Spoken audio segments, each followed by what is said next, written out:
Ito.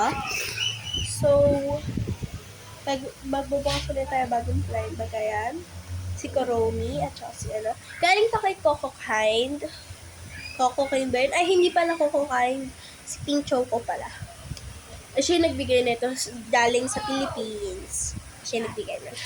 Okay nga pala guys, bibigyan ko nga pala kayo ng tour para makita nyo ang buong bahay namin kasi aalis na kami sa susunod. Okay, pause muna.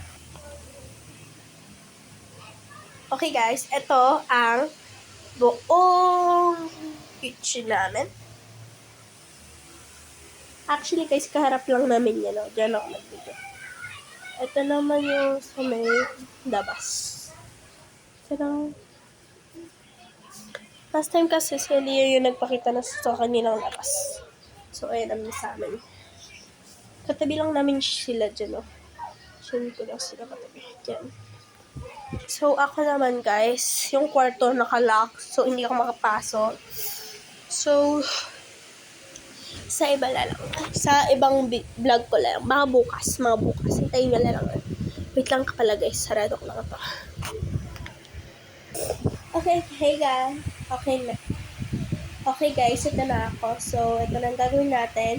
Bubuksan na natin tong blind bag. Kasi may blind bag ko. No blind bags. Galing kay... Hindi ko alam.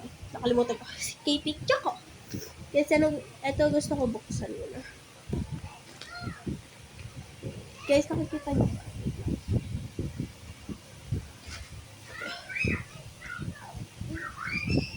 Yan. Nakubukas na. Cinnamon, ang cute niya guys. Wait lang pala guys, patayin yung camera. Okay na guys. So, ito, si Cinnamon Roll. Let's open na siya. Excited na ako kung ano yung tsura niya. Kasi hindi ko pa ito binubuksan.